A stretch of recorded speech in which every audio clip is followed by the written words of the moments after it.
Bonjour à toutes et à tous. Et tout d'abord, bonne année, meilleurs vœux.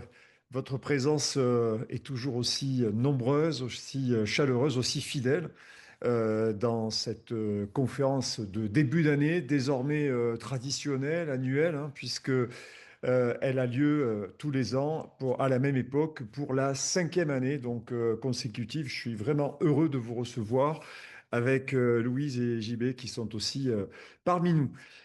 Comme vous le savez, on démarre toujours à l'heure, on essaie d'être à l'heure, y compris pour démarrer l'année à l'heure, parce que votre saison va se jouer à partir d'aujourd'hui.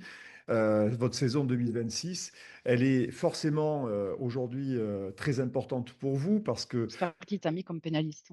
on a Je t'ai noté. excusez-moi, on a commencé une année, on a vécu une année 2025 un peu spéciale avec un mois d'août un peu spécial aussi. Et ce qui nous rassure aussi, c'est que dans les prédictions que nous avions faites, alors prédiction est un bien grand mot, mais dans les prédictions que je vous avais annoncées l'année dernière, un certain nombre de choses, grande partie par ailleurs des sujets qu'on avait évoqués se sont avérés. Alors ça veut dire quoi? Pas qu'on est super bon ou qu'on est des super gourous du tourisme, c'est pas ça, c'est que le tourisme, c'est une activité économique comme les autres et elle est assez prédictible par rapport d'abord à des données macro et microéconomiques. Ça, c'est essentiel. Ça, c'est un premier point. Et l'autre point aussi, c'est que on a des tendances qui sont aujourd'hui sérieusement rythmées par de très très grands acteurs qui se chargent de la distribution du tourisme. On va évoquer bien sûr des gens comme Google, bien sûr des gens comme Booking, Expedia et Airbnb qui façonnent en fonction de leur propre stratégie. Et on le voit de plus en plus, façonnent la manière dont le tourisme s'organise.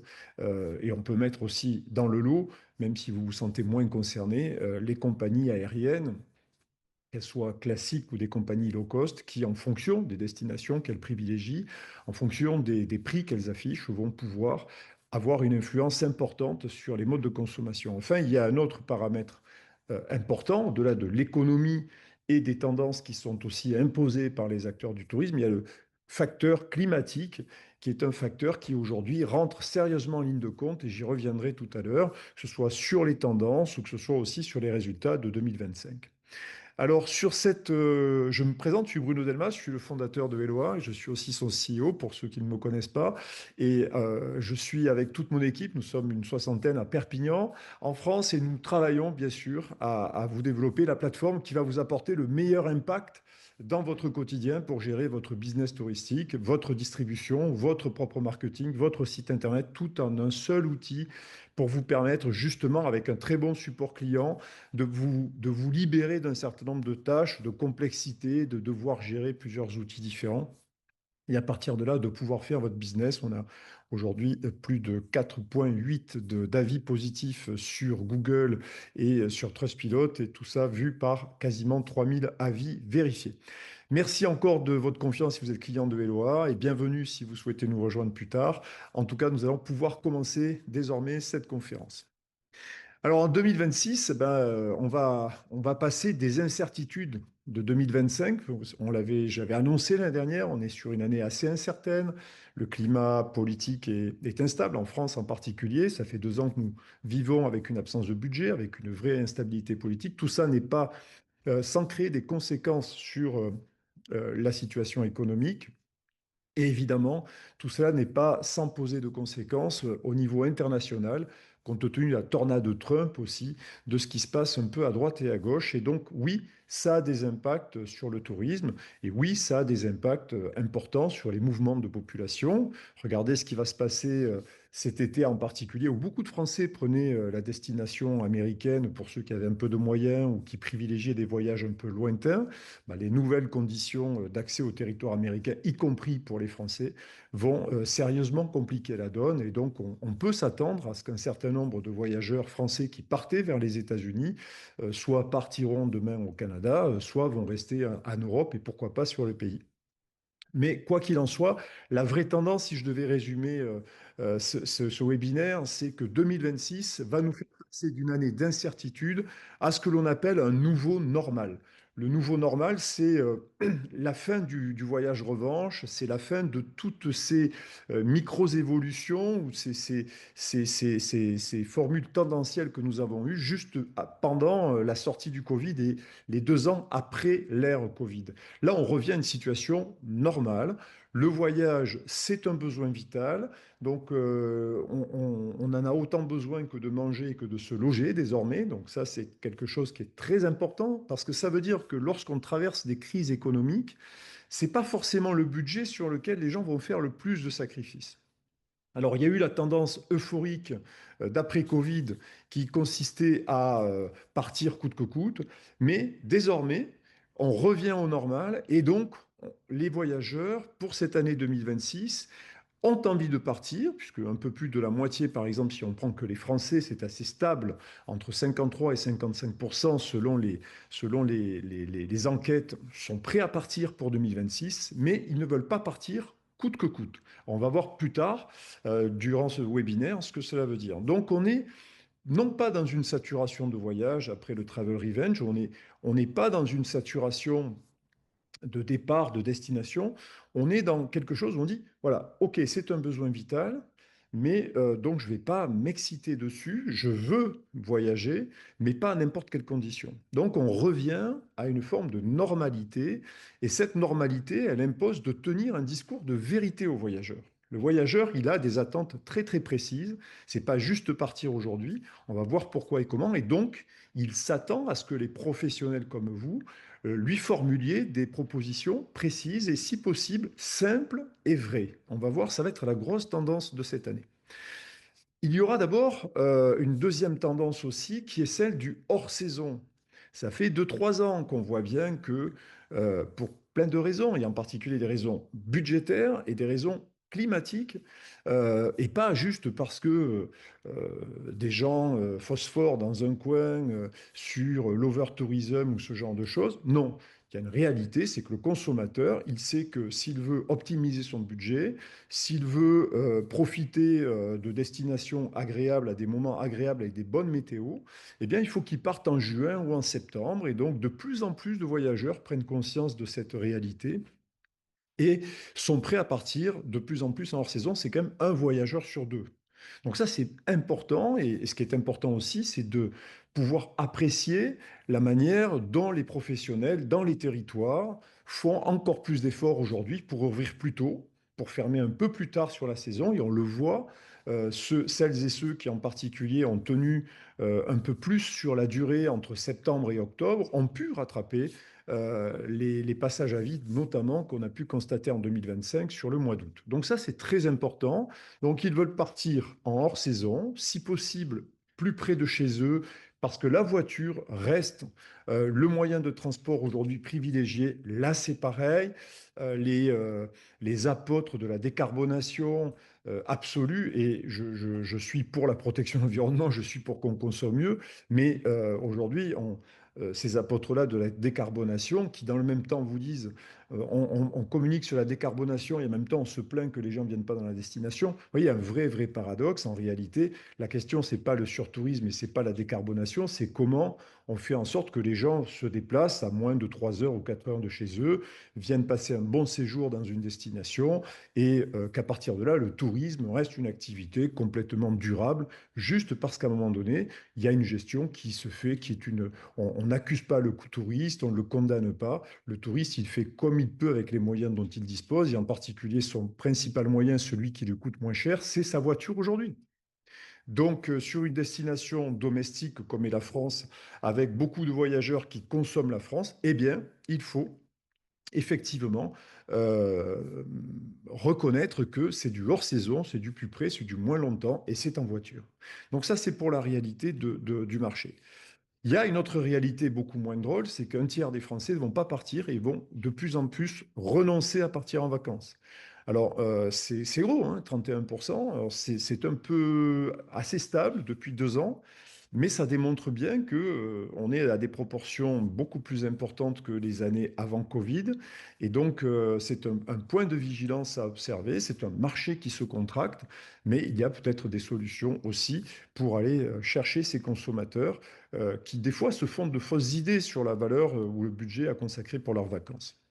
Donc la demande, elle est là, mais elle est beaucoup plus conditionnelle. Il y a vraiment l'attitude non pas fermée du voyageur, mais une attitude un peu posée, une attitude beaucoup moins euh, hystérique, on va dire, par rapport au voyage comme on a connu sur le Travel Revenge. On est vraiment face à des consommateurs qui sont beaucoup plus matures, beaucoup plus distants par rapport aux offres qui leur sont faites et beaucoup plus, entre guillemets, critiques. Voilà, ils observent plus. Encore une fois, le maître mot, c'est il faut être simple, il faut être dans la vérité de ce que vous proposez et il faut être efficace aussi, on va voir, dans la manière de construire vos offres commerciales. Donc 2026, pour résumer, c'est l'année de la nouvelle normalité. Donc il faut être dans la normalité, dans la simplicité, dans la vérité. Ça, c'est essentiel. Pas d'emphase, pas de trucs compliqués sur le plan commercial, pas d'offres trop compliquées à assembler. Voilà, et pas partir sur des concepts bidons dans tous les sens. Donc il faut rester simple, il faut rester authentique et il faut être normal. Alors, pour le voyageur, je l'ai dit, le voyage revanche, c'est terminé. Pourquoi? Parce que, un, ça coûte cher. Deux, ça les mettait souvent dans des situations désagréables avec beaucoup de gens autour d'eux. Et on le voit sur des destinations domestiques ou des destinations à l'international. Et on a ces phénomènes qui sont des phénomènes d'overtourisme, de surtourisme. Mais là aussi, ça c'est bon que pour celles et ceux qui se tapent sur la bedaine dans des conférences stériles. Le surtourisme, c'est 15 jours ou 3 semaines par an. Et c'est aussi le fait que des autorités publiques ne savent pas gérer les flux. Ça veut juste dire ça. Quand les flux sont gérés et sont correctement gérés sur l'ensemble du territoire et l'ensemble de la destination, on n'a pas ces problématiques-là. Donc, on ne va pas empêcher les gens de se rendre sur une destination. Ce qui est réel, c'est qu'aujourd'hui, sans le moindre effet des actions publiques et des actions politiques, le voyage revanche étant terminé, ce phénomène-là tend à s'apaiser considérablement. Donc le voyageur ne veut plus ça. Le voyageur, il va dire, ben moi, je ne veux pas partir à tout prix. Donc ça veut dire que s'il n'est pas prêt à partir, vous pourrez faire des propositions à moins de 30, à moins de 40%, faire la danse du ventre, ça ne marchera pas. Voilà. Le voyageur s'inscrit dans une tendance qui est une tendance de vérité, encore une fois. Je veux partir, voilà, stop, ça fait partie de mon besoin vital. Je veux, on va le voir dans les tendances de 2026, être dans un climat apaisant, je veux être au frais, je veux être dans de l'authentique, dans une consommation authentique. Et donc, je veux des offres qui aillent dans ce sens-là. Je ne veux pas trop me prendre la tête en termes de composition de mon offre. Je vais de plus en plus recourir à l'IA, mais je ne vais pas partir à tout prix, juste comme ça, en faisant des recherches, en voyant des prix cassés en disant c'est super, ça va, j'y vais en courant. C'est pas vrai. Ça va pas fonctionner comme ça en 2026. Encore une fois, le mindset du voyageur aujourd'hui, c'est quelqu'un de posé, c'est quelqu'un qui sait qu'il peut partir à tout moment, qu'il peut quasiment réserver et trouver des choses jusqu'à la dernière minute. Donc, il n'a pas l'excitation qu'il pouvait avoir il y a encore 2 ans, ni ce côté hystérique, ni ce côté surexcité pour réserver. D'accord? Donc, important pour vous aussi de vous dire que dans cette nouvelle normalité, oui, votre agenda, il va se remplir, votre planning de réservation va se remplir de plus en plus tard. Ça peut créer du stress, ça peut créer quelques hauts et bas émotionnels, mais c'est ça aussi, la nouvelle normalité. Elle est pour le voyageur, elle est pour vous. Et le voyageur veut partir mieux. Donc il ne veut pas partir à tout prix, mais il veut partir mieux. La grosse tendance aujourd'hui dans une société qui est angoissée, avec on le voit, des situations internationales qui sont compliquées, avec une situation économique qui est compliquée, avec aussi un début de saturation sur les réseaux sociaux, sur tous ces phénomènes digitaux, où on est abreuvé de messages, on est en permanence confronté pour soi-même, ses enfants, son entourage, confronté à tout ce magma de communication. Il y a un moment où les gens veulent vraiment considérer que leurs vacances sont, ou leur séjour, leur week-end, sont des occasions absolues de se poser. Et donc, ils veulent partir mieux. Dans cette logique-là, les vacances, c'est fait pour se poser, c'est fait pour poser l'esprit qui aujourd'hui a encore plus besoin qu'auparavant de se reposer. Et donc, ces termes-là, ces promesses-là, elles compteront de plus en plus dans la façon dont vous allez valoriser vos offres. Voilà ce que veulent les gens. Ils ne veulent pas juste trouver un appartement pas cher ou aller dans un point de vue naturel sympa ou faire de la thalasso. Voilà, ils veulent avoir la promesse, parce qu'ils ne sont pas prêts à partir à n'importe quelle condition, que ce voyage va leur permettre de se sentir mieux dans toutes les possibilités. C'est pour ça qu'ils n'ont pas trop envie de se compliquer la vie sur le transport, sur la distance, évidemment sur le budget, et ils ne veulent pas non plus rentrer dans des débats qui ne les concernent pas sur la protection de l'environnement et tout le reste. Ils se sentent responsables, ils savent qu'ils font attention à un certain nombre de choses quand ils voyagent, ils n'ont pas envie d'être montrés du doigt lorsqu'ils sont en train de voyager. Les, je parlais à la surfréquentation, du surtourisme, hein, parce que vous savez que il y a des gens qui sont payés pour penser là-dessus. Il y en a trop d'ailleurs qui pensent là-dessus parce que leur pouvoir d'action est assez limité. Encore une fois, la surfréquentation ou le surtourisme, ce n'est que la conséquence d'une mauvaise gestion du territoire et de la destination par ceux qui en ont la responsabilité. Oui, certes, les voyageurs, ils voient des photos sur Instagram, tout le monde court vers le Mont-Saint-Michel, mais enfin, si on sait réguler le trafic sur place et qu'on sait qu'on ne peut pas y aller dans n'importe quelle condition, bah, le voyageur, il va pas s'y rendre comme ça, sans avoir la garantie d'approcher le site si le parcours est régulé. Donc ça, c'est très important et c'est ce qui fait que le voyageur, vous voyez, 18% des voyageurs ils tiennent compte de la surfréquentation, mais en définitive, ils s'attendent à ce que la surfréquentation soit bien gérée. Donc il y en a 18% qui tiennent compte de ça en disant non, je ne vais pas là-bas parce que je ne vais pas à Rome, parce que c'est compliqué, il y a plein de gens. Mais quand l'actualité démontre que à tel ou tel endroit, en France ou ailleurs, des dispositions sont prises par les autorités locales pour réguler ça de manière efficace, à partir de là, bah, les gens sont satisfaits parce qu'ils n'ont pas envie de se rendre dans des endroits surpeuplés et surtout sur des périodes très courtes. Et deux, bah, ils considèrent que c'est ça le tourisme, c'est d'aller dans un endroit où on fréquente aussi du local, on est libre de se mouvoir. Et donc ça, c'est très important aussi de ne pas faire de ce sujet de la surfréquentation un sujet central. On n'y peut rien, vous n'y pouvez rien, vous, en tant que professionnel. Ce sont aux autorités publiques de prendre leurs responsabilités. Je dis bien aux autorités publiques, hein, pas à des comités Théodule, à des gens dont la responsabilité est de vraiment réguler l'accès à certains espaces. Donc, pour le voyageur, ce sujet de la surfréquentation du reste, il détrônera jamais la question du prix et du confort. Voilà. Encore une fois, on revient aux fondamentaux, à la normalité. On part en voyage, pas coûte que coûte, mais on veut du mieux. Et on veut du mieux, c'est le confort. Et bien sûr, on le veut au meilleur prix. Le meilleur prix, c'est pas le prix cassé. C'est le prix dans lequel je vais retrouver finalement tout ce dont j'ai besoin. Un bon prix, un juste prix sur mon hébergement, un juste prix sur mon déplacement, un juste prix sur mes repas. Ça, c'est très important. Et encore une fois, cette année, miser sur cette vérité des prix, sur cette transparence des prix pour attirer les gens.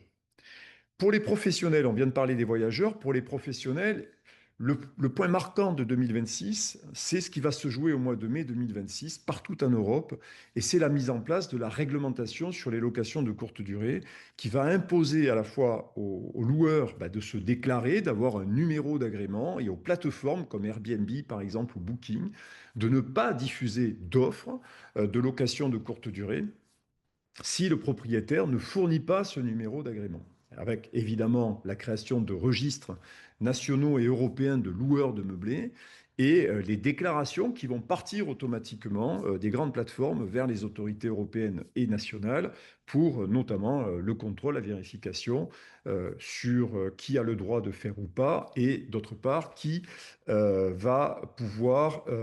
déclare correctement ses nuitées et éventuellement sa fiscalité. Donc ça a une conséquence importante, majeure, on le voit déjà. Bah, il y a beaucoup de gens qui ont été attirés par la location courte durée et qui se sont précipités sur Airbnb, sur Booking et ailleurs, qui ont grossi par dizaines, par centaines sur les territoires comme des champignons, qui se retrouvent aujourd'hui confrontés au dilemme de dire est-ce que je continue parce que j'ai besoin de ces 4 000 ou 6 000 € en moyenne par an que me génère ma location courte durée, ou vu les contraintes et vu éventuellement le fait de devoir être plus contrôlé, plus contrôlable, ben, il vaut mieux que j'arrête et que je repasse à la longue durée. Ce phénomène-là, il va être majeur en 2026 parce qu'il va redistribuer les cartes du marché entre les locations de courte durée, ce qu'on appelle l'hébergement entre guillemets non marchand, et les hébergeurs marchands que sont les hôtels, les maisons d'hôtes, les gîtes et les campings vers lesquels des clients devraient progressivement retourner en termes de consommation parce que l'offre de courte durée va se réduire. Il va y avoir probablement une sorte de contraction de ce marché-là. Les OTA les anticipent, j'en parlerai tout à l'heure. Et donc cet événement qui va se produire au mois de mai 2026, donc juste avant la saison, il n'est pas neutre pour d'abord la concurrence directe que vous avez autour de chez vous, pour la structuration du marché du tourisme à moyen et long terme dans votre destination et, j'ai envie de dire, partout en Europe. Il y a aussi, depuis la mise en place de la loi Le Meur depuis 2024, vous l'avez vu dans notre blog ces dernières semaines, on en parle beaucoup, bah, il commence à y avoir aujourd'hui des décisions qui tombent en justice ou dans un certain nombre de collectivités quand un propriétaire ne respecte pas ces réglementations et des pénalités financières élevées, 30 000, 100 000 euros, avec des confirmations qui sont faites par les tribunaux de deuxième instance, de deuxième niveau. Donc on voit bien qu'on est rentré, et c'est valable en France, c'est valable en Espagne, c'est valable dans d'autres pays de l'Union européenne, en Italie, en Belgique aussi. On voit que le mouvement est désormais bien enclenché et j'ai envie de dire, il est irréversible. Il est irréversible parce que ce sujet-là, même si tout n'a pas encore été démontré, on l'a bien précisé dans le blog, c'est pas les locations de courte durée qui vont forcément être les seuls à bloquer le développement de la location longue durée dans les villes et donc du logement permanent. On voit bien que c'est pas vraiment ça le sujet, ça a un impact, mais c'est pas la totalité de l'impact. Mais en réalité, on voit bien qu'il y a un certain nombre d'activités économiques qui se parasitent entre elles sur le plan du tourisme. Et il y a une problématique fiscale qui n'est pas neutre d'évasion ou de dissimulation, on va dire, d'un certain nombre de revenus. Donc à partir de là, ce mouvement est d'autant plus irréversible qu'il y a des élections, par exemple en France en 2026, c'est les élections municipales, et on sait que le sujet du logement va devenir un sujet central. Et par conséquent, c'est un peu facile, certes, mais beaucoup de candidats aux élections vont faire un certain nombre de promesses de renforcement des dispositions anti-location courte durée dans un certain nombre de villes et de territoires. Donc, il faut vraiment s'attendre à ce que ce soit le sujet majeur pour la redistribution des cartes sur le marché, pas qu'en France, hein, sur le reste de l'Europe. Pour les professionnels que vous êtes aussi, ben, un point à surtout pas omettre, hein, les OTA, ils sont plus importants que jamais en 2026. Voilà. Ils étaient 18% en 2024 à démarrer leur recherche sur les OTA, c'est-à-dire que quelqu'un qui cherchait un hébergement allait directement sur Booking ou Airbnb sans passer par Google ou ailleurs. Ils sont 26% en 2025 et ça va continuer de grossir. Pourquoi? Parce que les OTA, bah, c'est des machines puissantes avec beaucoup d'argent, parce qu'ils réussissent dans leur métier. Ils savent où investir l'argent et donc ils sont incontournables pour le voyageur. Donc ce qui veut dire que si vous ne faites pas, vous n'allez pas sur les OTA de manière déterminée, bien organisée, évidemment, il ne faut pas y vendre votre âme, il ne faut pas y laisser votre marge, hein. Vous savez qu'on a à ce sujet-là un discours qui est constant, une philosophie qui est constante chez Eloi depuis notre création. C'est-à-dire il faut travailler avec les OTA, mais les OTA, c'est comme le Nutella, c'est bon, mais il ne faut pas trop en abuser. Donc, on vous montre comment aller sur les OTA dans les bonnes conditions pour tirer le meilleur du parti des deux mondes, à savoir les OTA qui sont incontournables et votre propre site internet qui va vous générer des réservations directes croissantes quand le travail est bien fait et donc de la marge plus importante pour vous. Donc ça, c'est très très important aussi. En 2026, ne tournez pas le dos aux OTA, ne pratiquez pas la politique de la chaise vide. C'est clairement impossible et ça le sera de moins en moins dans le meilleur futur. Votre question, c'est pas est-ce que je dois y aller ou pas, c'est comment je fais pour y aller sans que ça soit, je me fasse finalement vider les poches en termes de commission et sur ma marge. Voilà, ça c'est de la philosophie et la discussion que nous avons depuis notre création avec tous nos clients et toutes celles et ceux qui nous rejoignent. Et ça fonctionne. Quand c'est bien fait, ça marche. On peut avoir le meilleur des deux mondes. Mais en aucun cas, ne censurez pas ou ne tirez pas une croix sur votre distribution au niveau des OTA. Pour les pros aussi, les moteurs de recherche, j'en parlais tout à l'heure, façon Google, ou les comparateurs comme Trivago, Kayak, TripAdvisor, oui, ils baissent en termes de trafic. Ça, c'est ce qu'on a constaté en 2025, mais ils ne lâchent rien, ces moteurs, notamment Google, hein. Il faut savoir que, certes, ils étaient 36% des voyageurs à passer d'abord par un moteur de recherche en 2024. Ils étaient plus que 21% en 2025. Donc, on voit quand même qu'il y a eu un sérieux coup de rabot qui a été apporté par l'IA. J'y reviendrai aussi tout à l'heure. Mais ces moteurs-là, et à commencer par Google, bah, ils sont eux-mêmes producteurs de solutions IA, donc vous pensez bien que ce qu'ils perdent d'un côté, ils vont le gagner de l'autre. Et donc ça, c'est très important. Il faut aussi vous rendre compte que il ne faut pas partir comme ça, de manière comme un dératé, vers l'IA en disant je veux être référencé sur l'IA. Le seul moyen d'être bien référencé sur l'IA, c'est d'avoir un bon site internet et d'être bien référencé sur les moteurs de recherche traditionnels et les comparateurs. On l'a démontré dans le blog, il y a des études qui l'ont démontré. Donc, ne partez pas, ne quittez pas du jour au lendemain les moteurs ou ne vous désinvestissez pas de ce qu'on appelait le référencement naturel ou l'utilisation de services proposés par ces moteurs, notamment sur des solutions comme Google My Business ou Google Reserve, parce que les moteurs IA s'alimentent effectivement des informations qu'il y a dans ces moteurs-là.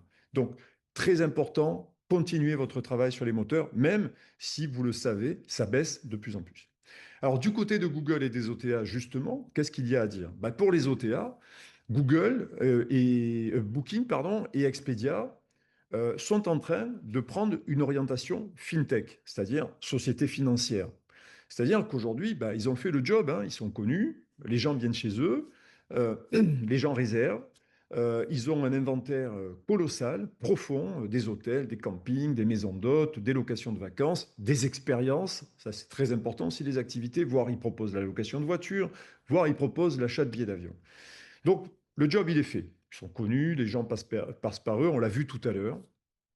On passe d'abord par les OTA maintenant pour faire sa réservation. Et donc, leur travail à eux maintenant, au stade de leur vie, c'est de dire comment on gagne plus d'argent.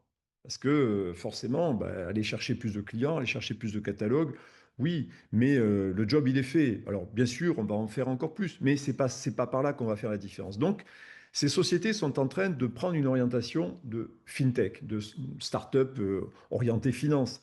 Et donc, la marge qu'ils ne gagnent plus forcément sur des commissions plus importantes parce qu'ils ont plus de gens qui leur donnent de l'inventaire à distribuer, ben, ils vont la gagner sur des produits financiers, comme par exemple ce que lance Booking sur l'assurance annulation sans motif instantané. Vous voyez, ça c'est important.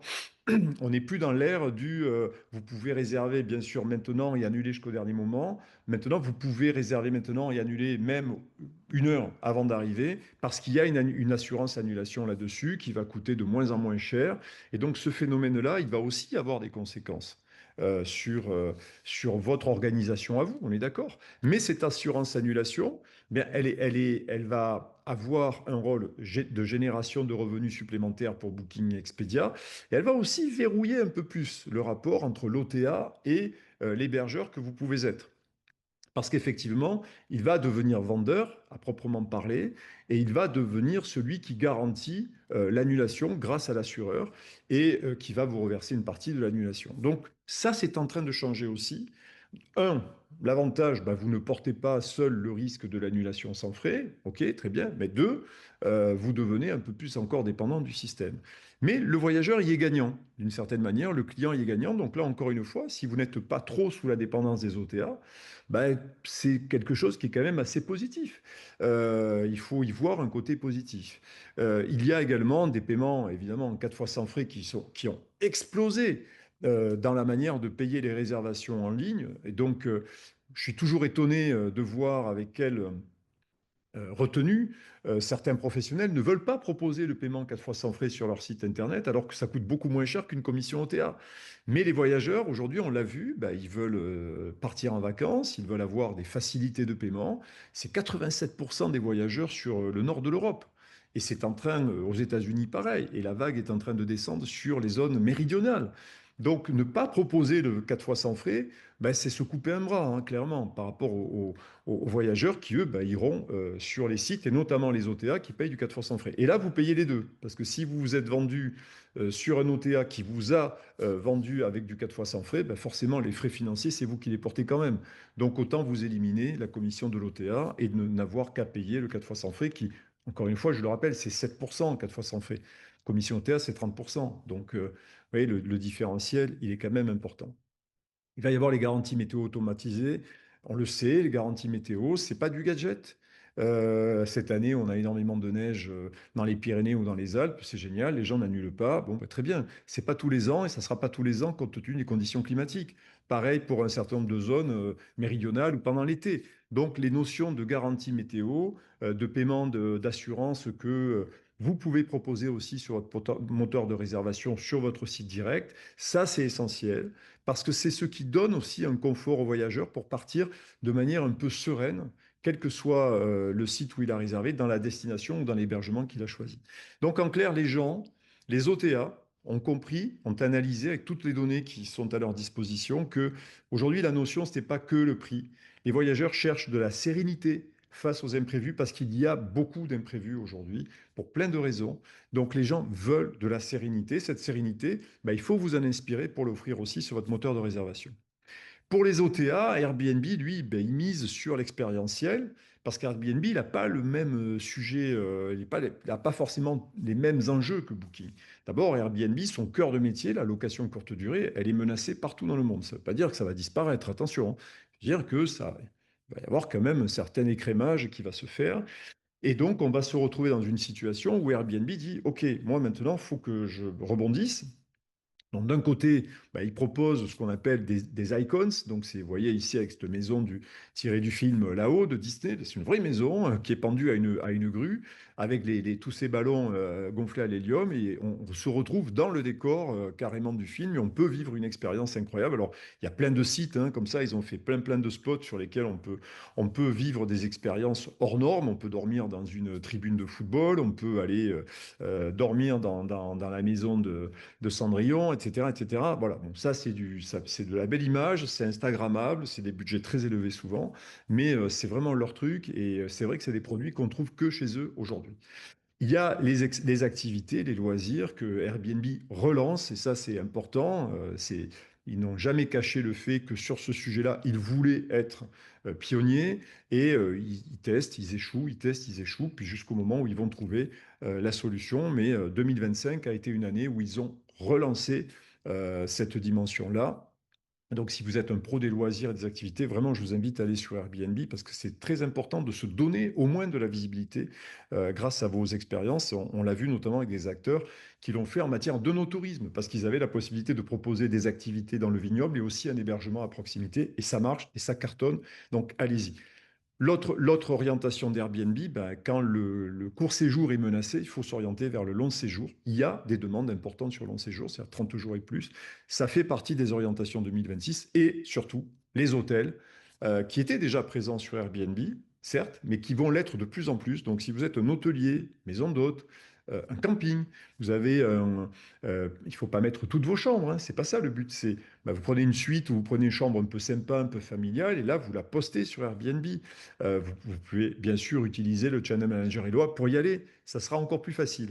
Et puis vous pouvez aussi, si vous êtes un camping, vous avez une belle une bulle dans votre jardin, vous avez un chalet qui est un peu plus sympa que les autres. Et si, il faut le mettre sur Airbnb. Et les maisons d'hôtes, évidemment, c'est l'espace idéal pour vous. Donc, en plus, Airbnb va faire le maximum aussi pour vous attirer, vous, si vous êtes un camping, parce que cette demande, elle est importante de la part des guests Airbnb, de cette clientèle. Donc, allez-y, allez-y à fond, gérez-le encore une fois dans l'équilibre, ça ne doit pas être consommateur de marge considérable pour vous. Et surtout, prenez en compte que en 2025, Airbnb a intégré la notion de prix tout compris, qui vous permet de vous mettre vraiment en concurrence d'un Airbnb avec tous les autres types d'hébergeurs. Parce qu'auparavant, vous le savez, on mettait un prix, l'hébergeur location courte durée disait, voilà, chez moi c'est 100 euros. Vous, avec votre maison d'hôte, vous étiez à 120 ou 130 en frontal, vous étiez beaucoup plus cher que la location. Sauf que la location, quand on continuait sur le process, on disait oui, mais il y a 100 euros, plus 10 euros de frais de ménage, plus 10 euros de linge, puis finalement, il montait assez vite sur des budgets équivalents, voire supérieurs aux vôtres, à des tarifs équivalents ou supérieurs aux vôtres. Mais ça, le voyageur ne le voyait pas parce que dès le départ, sur la première étape, il vous a vu plus cher que les locations courte durée, donc il vous a éliminé. Alors qu'en réalité, vous étiez dans un meilleur rapport qualité-prix. Ça, c'est terminé depuis 2025 et ça le sera encore plus en 2026 puisque cette mesure s'étend pays par pays, hébergement par hébergement, avec ce qu'on appelle le single fee lancé par Airbnb, c'est-à-dire le prix unique, sans surprise, tout compris, qui vous permet de vous mettre dès la première page au même niveau que les autres hébergeurs en termes de performance et de rapport qualité-prix. Donc allez-y, c'est important. Il y a des millions de consommateurs et de voyageurs branchés sur Airbnb. Il y a une visibilité incroyable à l'international. Avec un channel manager comme le nôtre en plus, vous y allez les doigts dans le nez, sans problème. Et donc, je le rappelle aussi pour les OTA, c'est la fin du Far West des locations courte durée, ce qu'on appelle les STR, les Short Term Rentals, en mai 2026, parce qu'ils seront en première ligne de la mise en place de cette réglementation européenne, puisqu'ils vont d'abord, vous accepter ou pas, selon que si vous êtes un loueur de meublés, vous avez un numéro d'enregistrement dans votre mairie, et deux, c'est eux qui auront la responsabilité de communiquer aux autorités publiques la totalité des réservations que vous avez réalisées. Et chaque portail le faisant, les autorités publiques vont pouvoir reconstituer le nombre de réservations que vous aurez reçues en 2026 via les plateformes. Et attention, il faut être très très clair là-dessus. Vous l'avez vu dans le blog, hein, je vous invite à aller le lire ou faire des recherches très simples dans notre blog. Ça va être compliqué de passer entre les gouttes, hein, parce qu'il y en a qui peuvent être tentés de passer entre les gouttes. Ça va être compliqué. Voilà. Et notamment vis-à-vis de l'administration fiscale en France, qui aujourd'hui est capable de regarder si vous êtes présente ou pas sur ces plateformes, qui va voir si votre bien est déclaré en résidence principale ou pas, qui va voir si oui ou non vous vous octroyez le droit d'accepter ou de refuser une réservation, si oui ou non vous passez par une conciergerie en fonction de ça. Ça va devenir, en plus avec des systèmes automatisés de contrôle, ça va devenir hyper contrôlé. Donc, la fin du Far West, oui, c'est à partir de mai 2026 que ça commence. Et les résultats, enfin en tout cas les conséquences, elles ne seront pas neutres pour l'ensemble de l'écosystème touristique.